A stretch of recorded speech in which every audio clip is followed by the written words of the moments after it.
Last point है cardiovascular system में हमारा। इसके अंदर हम बेसिकली लाइपोप्रोटीन्स, उनकी टाइप्स, ठीक है, और उनके कंटेंट क्या क्या हैं वो डिस्कस करेंगे, ठीक है।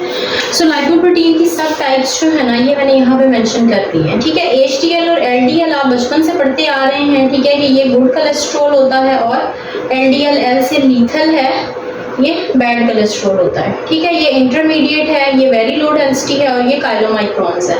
अब सबसे पहले हम देखेंगे कि इसका सोर्स क्या क्या है, ठीक है। सो काइलोमाइक्रॉन्स को आपने याद रखना है, इंटेस्टाइन्स में इसका फंक्शन होता है। वेरी लो डेंसिटी लाइपोप्रोटीन्स का लिवर के अंदर है, ठीक है।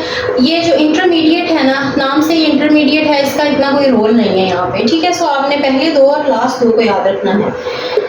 LDL जो है वो ओवरऑल आपके सर्कुलेटरी सिस्टम के अंदर है और HDL भी आपका लिवर के अंदर है, ठीक है। ये तो हो गया इसके सोर्सेज। अब ये काम क्या क्या करते हैं।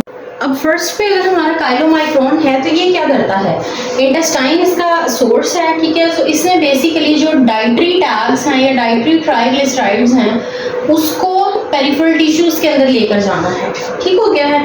वेरी लो डेंसिटी लाइपोप्रोटीन जो है इसका क्या काम है, इसने हेपेटिक लिवर में मेंशन किया है, तो हेपेटिक टैग्स जो हैं ये उसको पेरिफेरल टिश्यूज में लेके जाता है। आइडियल जो है इंटरमीडिएट, नाम ही इसका इस तरह से इतना ये इंपॉर्टेंट नहीं है, ठीक है। लो और हाई डेंसिटी जो है ये इंपॉर्टेंट है, ठीक है। लो डेंसिटी जो है अगेन आपने इसको लीथल L से याद रखना है कि ये बैड होता है। अब इसका बैड किस तरह से है, बिकॉज ये कोलेस्ट्रॉल को पेरिफेरल टिश्यूज के अंदर भेजता है, ठीक है, ब्लड में कोलेस्ट्रॉल टैग्स, ठीक है, ये उसको पेरिफेरल टिश्यूज में भेजता है और कोलेस्ट्रॉल लेवल्स को ज़्यादा करता है। HDL का काम जो है वो ऑपोजिट है, इससे क्या करना होता है कि ये जो एक्स्ट्रा ब्लड के अंदर कोलेस्ट्रॉल है ये back to the liver and hepatic circulation में लेके आता है और यहाँ से फिर इसको एलिमिनेट करता है, ठीक हो गया।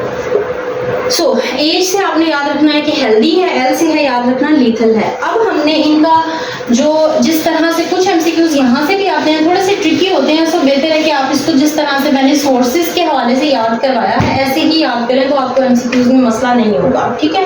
अब हमारे पास पूछा ये जाता है कि हाईएस्ट रेशो टैग्स की किसके अंदर है, ठीक है। सो हाईएस्ट रेशो टैग्स की कोलेस्ट्रॉल की, प्रोटीन्स की और फॉस्फोलिपिड्स की, ठीक है। ये सारे के सारे आपने याद रखनी है।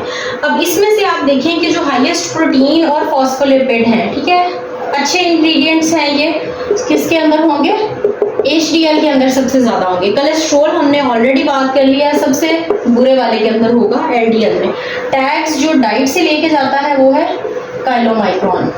इसका सीक्वेंस जो है ना अगर आपको नहीं भी रिटेन होता, बट जो पहली चीज है ना वो आपको याद होनी चाहिए क्योंकि आगे सारी चीजें इसी तरह से ही हैं। काइलोमाइक्रॉन है, फिर VLDL है सेकंड पे, थर्ड पे LDL और फिर HDL है, ठीक है। अगर आप LDL की बात करें तो इसी तरह से यहाँ पर भी VLDL है, फिर HDL है और काइलोमाइक्रॉन एंड पर चला जाएगा। प्रोटीन्स के हवाले से पहले हमारे पास हाई डेंसिटी है, फिर low density, very low density और काइलोप्रोटीन, और इन दोनों का सेम ही है तो आपने इसको इकट्ठा याद करना है।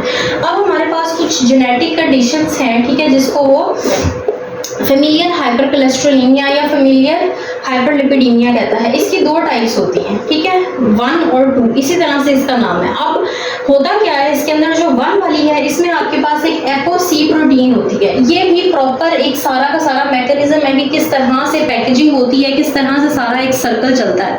ये भी अगेन फर्स्ट एड वाले लेक्चर्स के अंदर डिटेल में है। यहाँ पे ये चीजें इसी तरह से आपने रिटेन रखनी है। फर्स्ट एड आपने कॉन्सेप्ट के लिए पढ़नी है, ठीक है, कि आपको इसकी बैकग्राउंड नॉलेज बताओ, और ये आपने इस तरह से करना है कि बस आपको पिन पॉइंट किया हुआ आपने चीज़ों को। सो अगर हम 1 की बात करें तो एपोसी है, या इसको हम लाइपोप्रोटीन लाइपेज भी कहते हैं, इसकी डेफिशिएंसी हो जाती है, ठीक है। इसकी डेफिशिएंसी होती है लाइपोप्रोटीन लाइपेज है, ठीक है। लाइपेज आपको नाम से पता चल रहा है कि इसने क्या करवाना है, फैट्स की डिग्रेडेशन करवानी है। जब वो नहीं होगा तो कोलेस्ट्रॉल और टैग्स जो है वो बॉडी के अंदर ज्यादा होंगे, ठीक है।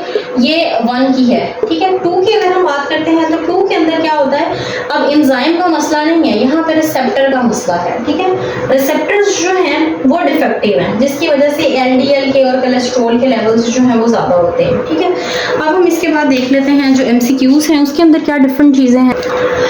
सो MCQs में हमारे पास एक सिनेरियो दिया गया है कि 56 इयर्स ओल्ड लेडी है या ओल्ड पेशेंट है और बर्गर्स वो खा रहे हैं, फ्राइज उनकी डाइट में है, लिपिड प्रोफाइल उनकी कर लिया है, फिर एंड सेंट्रीफिकेशन करते हुए प्लाज्मा मिल्की वाइट हो गया है। जहाँ पे मिल्की वाइट आएगा ना, डाइट से रिलेटेड चीज़ें, वहाँ पे पाइलोमाइक्रॉन्स आपके जहन में आने चाहिए, ठीक है, डाइटरी डायग्राम लिखिए।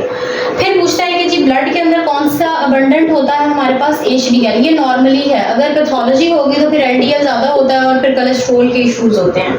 नेक्स्ट उसने पूछा है कौन सा ऐसा फैक्टर है जो फिब्रिनोलाइसिस को इनहिबिट करता है। सो ये कार्डियक के साथ रिलेटेड है, LDL-C है, ठीक है, ये फिब्रिनोलाइसिस को इनहिबिट करता है। फिब्रिनोलाइसिस जो मैश बना हुआ होता है, क्लॉट बना हुआ होता है, उसकी ब्रेक डाउन होनी होती है, ठीक है, ये उसकी ब्रेक डाउन नहीं होने देता because it's a bad one और लीथल वन। सो यहाँ पे हमारा CVS वाला यूनिट खत्म हो रहा है। किसी को कोई भी इशू होता है so you can ask me on my WhatsApp channel, WhatsApp number पे भी आप मुझसे डिस्कस कर सकते हैं। Thank you very much.